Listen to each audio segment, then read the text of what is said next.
আসসালামু আলাইকুম ওয়া রাহমাতুল্লাহ। সুপ্রিয় দর্শক, আজ আমি বিসমিল্লাহ অসাধারণ শক্তির এমন এক অলৌকিক ঘটনা আপনাদের সামনে শেয়ার করব, যা দেখে কিয়ামত পর্যন্ত শয়তান ও তার দলের লোকেরা ঈর্ষায় কাতর হয়ে থাকবে। তবে আসুন, তার আগে বিসমিল্লাহর ব্যাপারে বেশ কিছু আশ্চর্যজনক তথ্য আমরা জেনে নিই।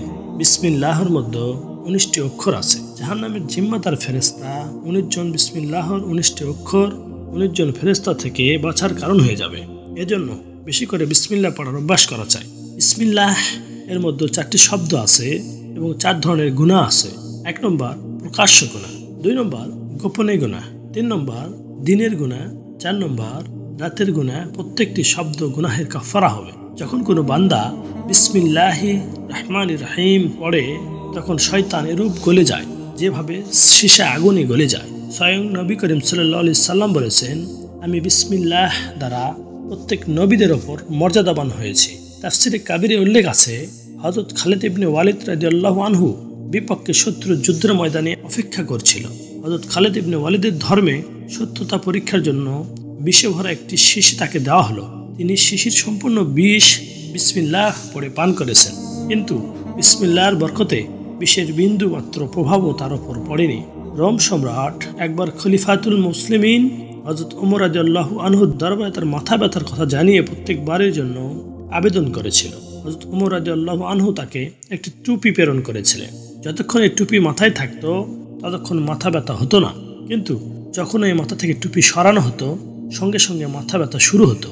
এই ঘটনা সবাই বিস্মিত হয়ে অবশেষে টুপি খুলে এর কারণ অনুসন্ধান করে।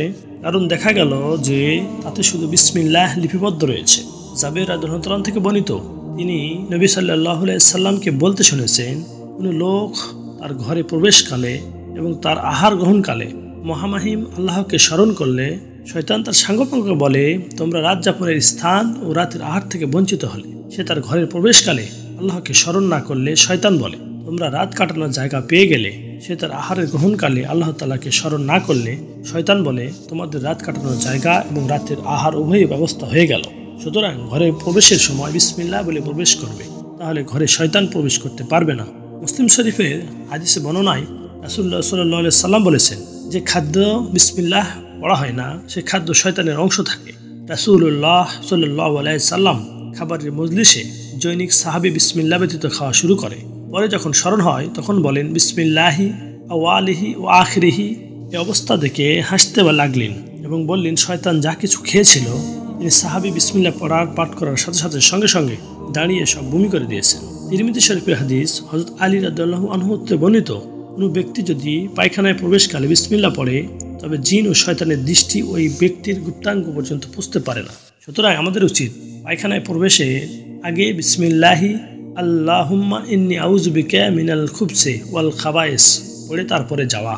লোক দেখানো, কুধারণা, কল্পনা ও অবিশ্বাস থেকে বিরত হয়ে খালিস নিয়ত, সুদূর বিশ্বাস, আল্লাহ তাআলার সঙ্গে মজবুত সম্পর্ক এবং পরিপূর্ণ ঈমান রাখা সব জিনিসই সত্য সাপেক্ষে কাজ করে।